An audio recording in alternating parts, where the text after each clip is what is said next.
Fa nisy ireo tombon-dasantsy sasany teto an-drenivohitra no tsy nahitana solika ny farany herinandro lasa teo. Tsikaritra kosa moa tamin'ity androany ity fa efa manomboka miverina amin'ny laony ny famatsinana izay solika izay. Closiara Solution nanao fanadihadiana eo amin'ny sariny Mamy Rasamuely.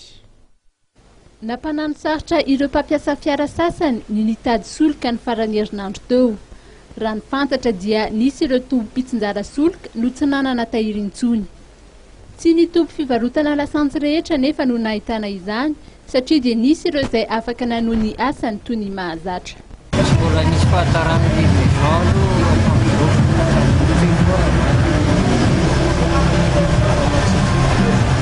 Efa eo andalam-pamahana ny olana izay nisy raha ny fanazavana voaray avy eo anivon'ny Office Malgache des Hydrocarbures. Araka ny fantatra dia nisy ny fanafarana solika izay natao ka dia vitany alakamisy lasa teo ny déchargement izany.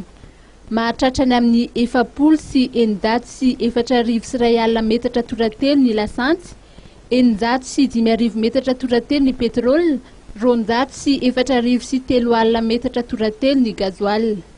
Nanomboka ny sabotsy lasa teo dia efa betsaka ireo fiara vaventy mpitatitra solika no niakatra ety an-drenivohitra ary tokony efa miverina amin'ny laony ny famatsiana solika ankehitriny.